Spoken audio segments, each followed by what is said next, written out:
দুই ভাই বোন রাস্তার পাশে যাচ্ছিল, ঠিক তখনই ভাই একটা পানির বোতল দোকান থেকে নিয়ে বলে যে, আপু আমার পানির পিপাসা লাগছে, আমি কিছু খাবো, টাকা দাও। তারপর দেখেন তার বোন টাকা প্যাকেটে হাত দিয়ে টাকা বের করে, যে একটা কয়েন আছে, সারাদিন এই টাকাটা ইনকাম করছে, তারা পানির বোতল কেনার মতো সামর্থ্য নাই।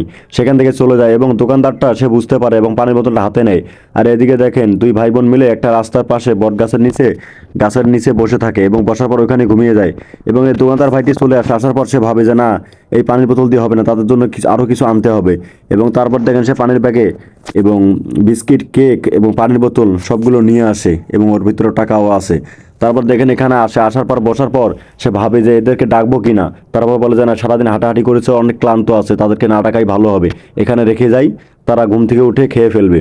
এই কথা বলে ভাইটি এখান থেকে চলে যায়। ঠিক তখনই মেয়েটার ঘুম ভেঙে যায় এবং মেয়েটি তার ভাইকে ডাকে যে, ভাই চলো আমরা চলে যাই, আমার খাবারের ব্যবস্থা করতে হবে। ঠিক তখনই উঠতে ধরে, হাতের মধ্যে পলিথিন বাজে, সেই পলিথিনটা তার আপুকে দেয় ভাইটি।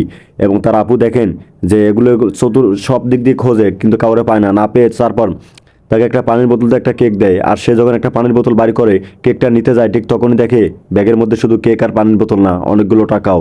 এবং সে টাকাগুলো দেখে অবাক হয়ে যায়, সব দিক দিয়ে লোক খোঁজে পায় না। আর দেখে লাস্টে দুই হাত তুলে দোয়া করে। তাই বলছি ভাই, ভিডিওটা ভালো লাগলে শেয়ার করে দিবেন আর সাহায্য করলে এভাবেই করবেন।